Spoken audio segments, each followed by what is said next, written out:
I'll let you have the last word. Is there anything we didn't cover that we probably should talk about? Well, it's something you brought up in the email, so I wanted to go ahead and address it for you and your daughters, and you can decide whether it's appropriate for a bigger audience, right? But it was centered around how I'm able to do this, and so I wanted to just return back to your support structure. So I am not a single person. I'm a node in a network, that allows me to move forward in what I consider to be a movement.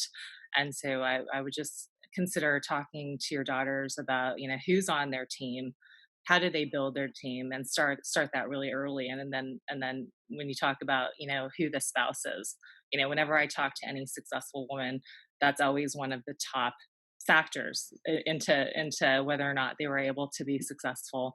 And so selecting the right person, and then having that mindset of constant negotiation, because like I said, as women, we have a lot of different stakeholders that have either different expectations or different insecurities that they may try to project onto us.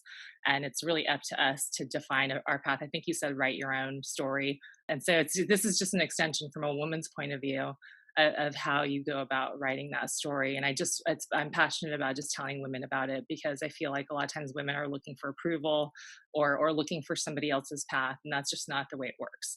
Right. Right. Yeah. It's just, yeah. Yeah. And we are, somebody once said, you're only as good as the people that are around you that you talk to on an ongoing basis.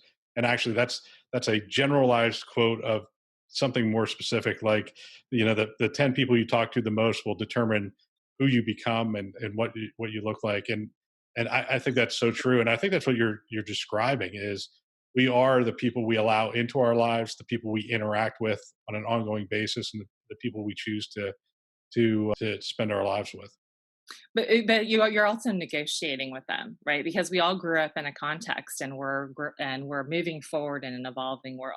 So just one small example is just, negotiating with my husband. And the way I suggest to women to do that is to look at your life together like a portfolio of activities, and then make sure that you're clear on your priorities, kind of like okay ours, right? And then you're saying together like what's important, what's not important.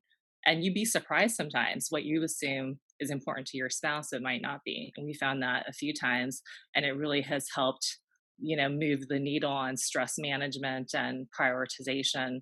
And so I suggest that. I mean, one very simple example, and I think it's important for women right now, that women in the pandemic have been slammed with this new order of magnitude of domestic overhead. I don't know if you've heard about that, or talked to anybody about it recently, but with kids at home, we don't have kids, but for a variety of reasons, because you're not going out to dinner, you're not doing takeout and all of that.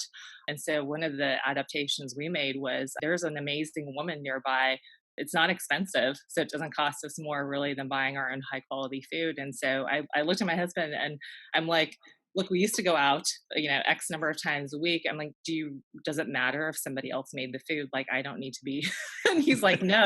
But you know what I mean? Like, as a woman, even Gen X, I kind of, had a pause at the beginning, like, oh, am I, you know, being who I'm supposed to be, if somebody else makes our food, you know what I mean? And I'm just honest about that, because I think women in general, we need to be honest with ourselves about how we spend our time and how we negotiate that with people that we're in partnership with. Now, there's